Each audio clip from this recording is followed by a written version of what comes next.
Welkom bij Scheldemondig. Mijn naam is Hendrien van Walbeck en vanavond hebben we het over kleur, onder andere. Welkom, Lianne. Ja, dankjewel. Ja. Ja. Lianne de Visser. Vertel eens, wie ben jij eigenlijk? Ja, Lianne de Visser. Ik heb een bedrijf en mijn bedrijf heet Kies Puur van Binnenuit. Werk vanuit je kracht en leef met plezier. Dus wil je meer plezier in werken en leven, pak de regie, want het begint bij jezelf. Ja. Ik heb zelf 32 jaar in loondienst gewerkt en daar uiteindelijk op het eind van die 32 jaar steeds minder plezier gekregen in mijn werk. Dat ook zijn weerslag op privé, want je neemt het mee, Ja. dat is vice versa. Ja. Maar uiteindelijk zo lang gewerkt die laatste jaren met, ik vind het eigenlijk niet meer leuk, maar ik weet ook eigenlijk niet meer wat ik wel wil. Te veel anderen voor me laten beslissen, uiteindelijk van de ene functie naar de andere gerold. En soort benauwend, verstekkend van er zit veel meer in me dan wat ik nu doe. Ik heb veel meer potentieel, maar wat eigenlijk nog? Ik weet ook niet meer wat ik nu eigenlijk wel wil. Ik kreeg veel lichamelijke klachten.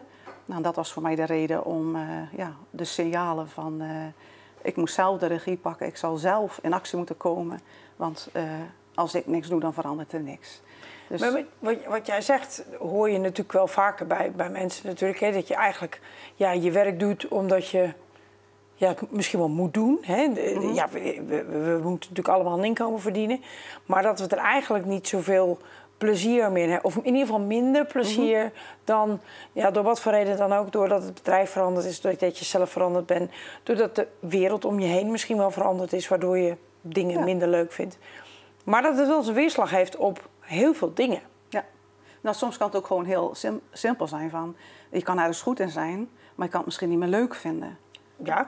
Want dat is vaak ook nog, maar ik ben goed in mijn werk. Ja, je kan wel goed zijn in je werk, maar als je er geen plezier meer in hebt en je wordt er niet meer blij van, dan gaat het wel ten koste van jezelf. Nee, dat ben ik volledig mee. Ik herken dat ook wel een beetje, want ik heb dat in het verleden ook wel gehad. Dat je inderdaad denkt, ik kan het wel. Ja. Maar eigenlijk en ik ben dan iemand die dan een uitdaging nodig heeft. Dus dan ben je heel gauw niet meer geboeid in datgene wat je doet. Vrij verveeld. Ja. En dan blijf je soms te lang hangen. Ook die herken ik wel eens. Ja. Dat je niet op tijd een beslissing neemt om daar verandering in te brengen. Want wat je zegt klopt wel.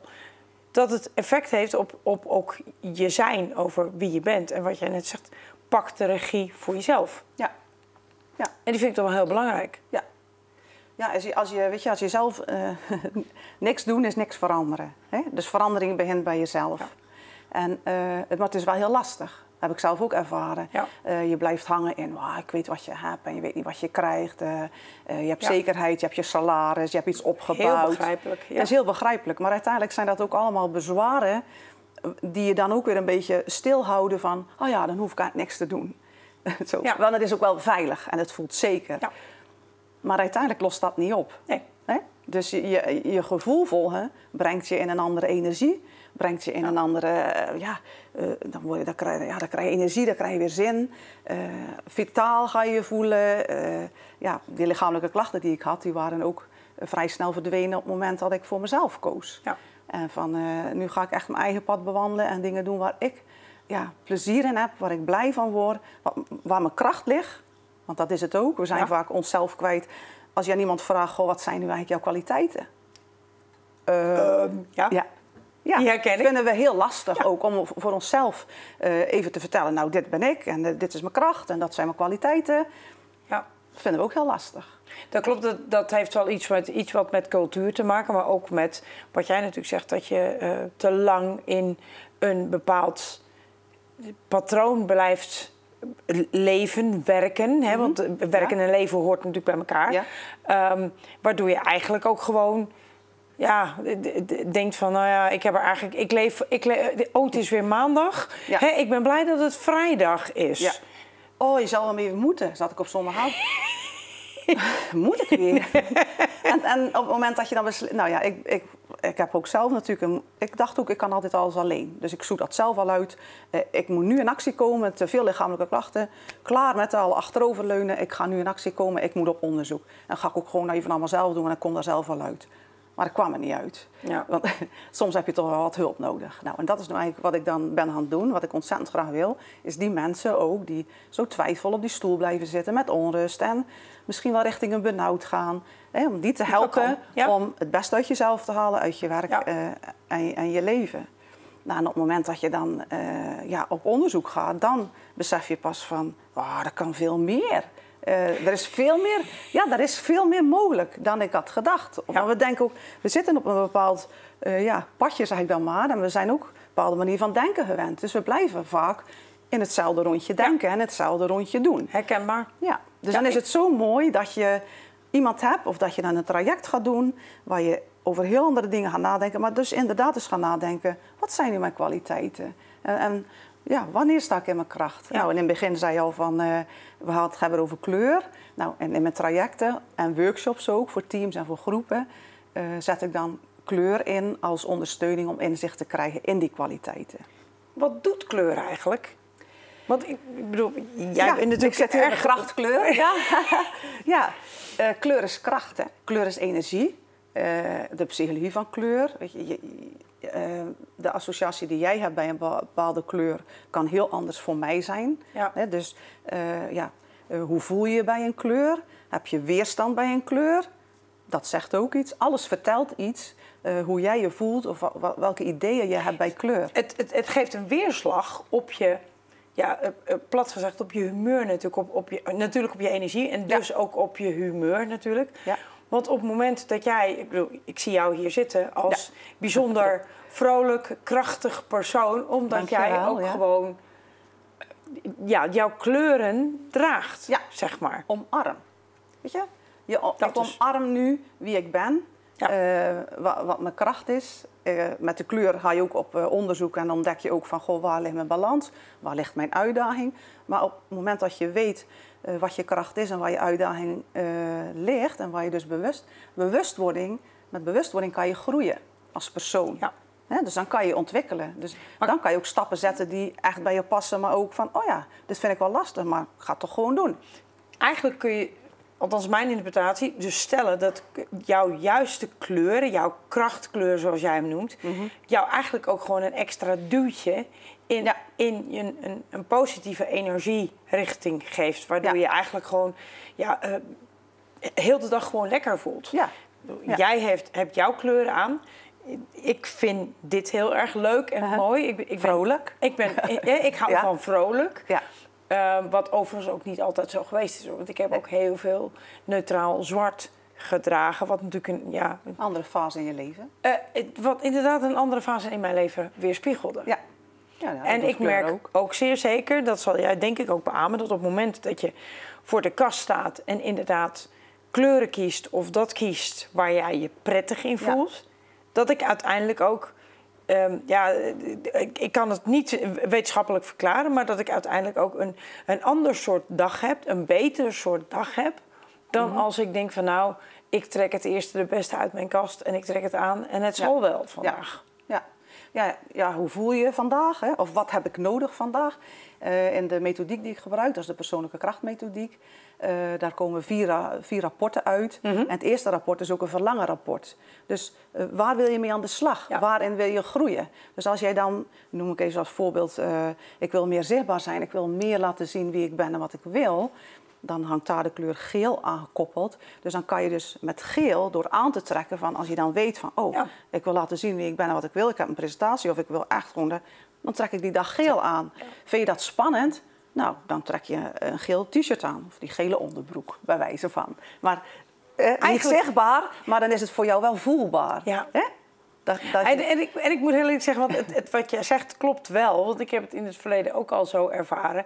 Ondanks dat die kleur misschien niet zichtbaar is aan de buitenkant. Nee. Dat je hem inderdaad wel in je dag meeneemt. Ja. Het is een heel raar principe. En we zitten hier natuurlijk niet om heel wetenschappelijk verhaal op te hangen hoe dat dan komt. Nee. Dat is gevoelsmatig iets natuurlijk, maar het werkt natuurlijk wel. Ja. Ja. En ik denk ook dat het helpt om stapje voor stapje meer regie over je leven te nemen. Ja, daar groei je in. als je een 1-op-1 traject bij mij volgt, dan krijg je opdrachten om thuis te maken. Dus dan ga je aan de slag. Huiswerk, ja. Nou ja, dan ga je wel nadenken over dingen. En hele eenvoudige dingen lijkt het misschien, maar dan moet je toch eens even goed bij stilstaan. Ja, wat vind ik daar nou eigenlijk van? Eens terugkijken op je loopbaan, et cetera. Maar die kleur wordt dan als ondersteuning gebruikt in het traject. Ja. Dus als jij op zoek gaat, wat zijn eigenlijk mijn drijfveren? Wat is nu belangrijk voor mij? Nou, dan komt die kleur daar ook weer bij.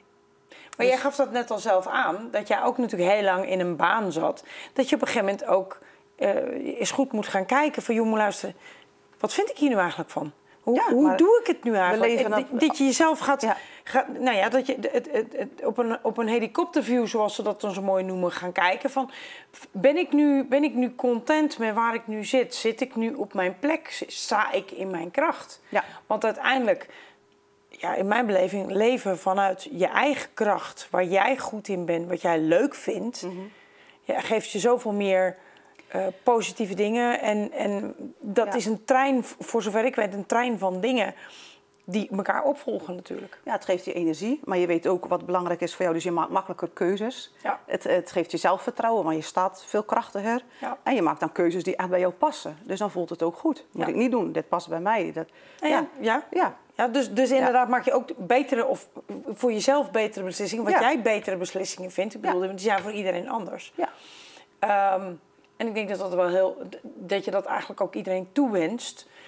Dat je niet in een baan zit waarvan je denkt, oh help, moet ik weer 's morgens. Dat gunnen we natuurlijk niemand. En ik ga niet zeggen dat iedereen in een negatieve sfeer zit, maar ik denk dat je inderdaad, en zeker als je natuurlijk een wat langere carrière hebt, maar ik ben wat gauwer verveeld en sta gauwer op mijn automatisme dan een ander.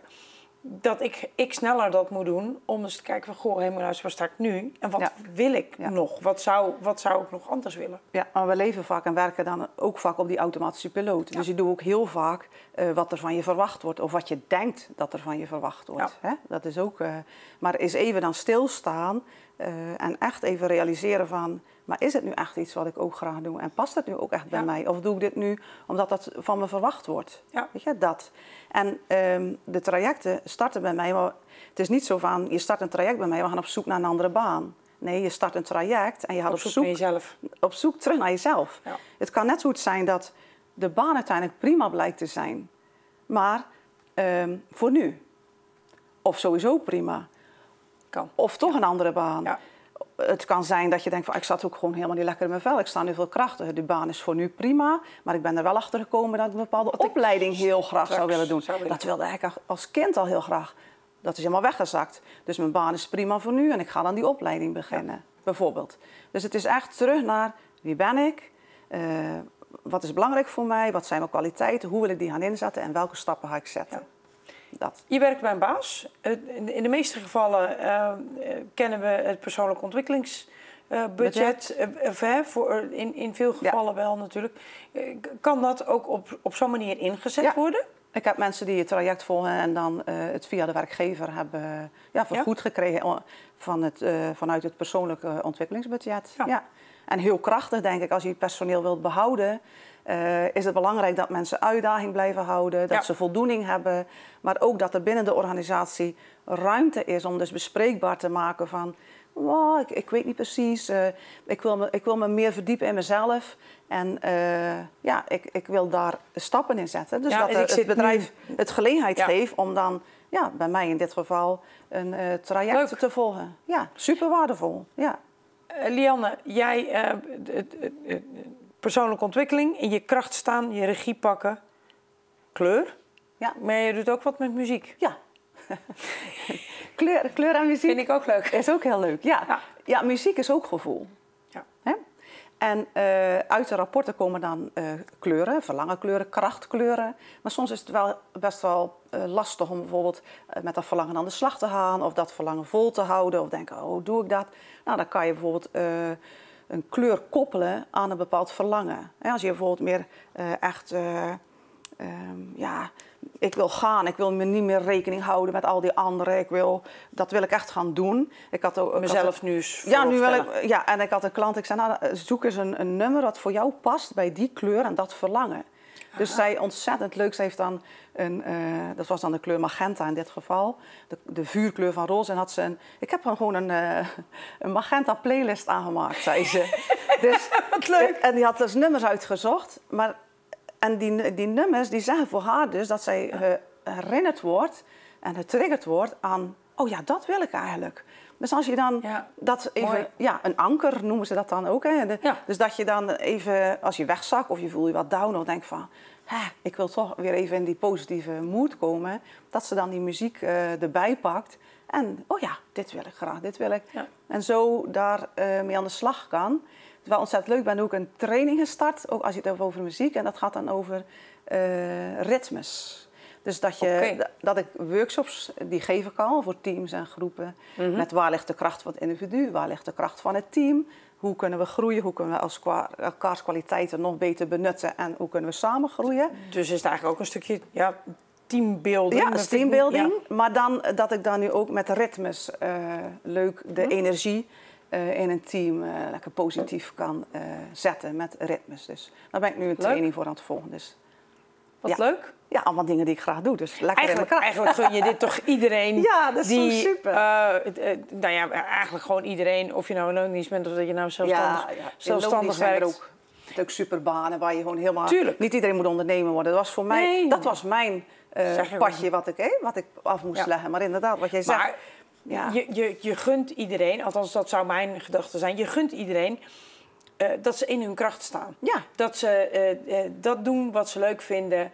En misschien wel, de een gaat met 2 jaar door, de ander gaat met 20 jaar pas door. Maar dat iedereen op zijn eigen manier in zijn kracht kan staan. Ja. Want dat is uiteindelijk wat je iedereen natuurlijk gunt. En ik hoop ook eigenlijk dat er heel veel bedrijven zijn die dat misschien wel kunnen gaan nadragen of aandragen aan hun personeel. Om inderdaad daar ook zelf mee aan de slag te gaan. Ja, personeel ook zelf in de kracht laten zetten. Dat ze die gelegenheid krijgen om daar... En ik kan een inspiratiesessie komen geven bij een bedrijf. Zo van, dat ik gewoon kleurinspiratie alles geef. Dat ze daar dus al over na kunnen denken. Van, wat zou dat mij zo vrolijk van, toch? Ja, wordt iedereen vrolijk van. Dus maar dat ze er ook eens over na kunnen denken. En Wat leuk. Ja. Interessant. Ja. Jouw krachtkleur is roze. Ja. En de steunkleur is... paars, geloof ik? Of? Nee, het heeft de balanskleur. Dus roze heeft als balanskleur zwart. Want te veel van het roze, dat moet in balans zijn. Maar mijn tweede krachtkleur is paars. Dus ik heb, kunnen niet zien. Maar ik kan wel even de broek is paars. Maar paars is echt, de kleur roze is echt van betekenis zijn voor een ander. En dat is wat ik ontzettend graag doe en wil. Mooi. Dus en paars is de kleur van...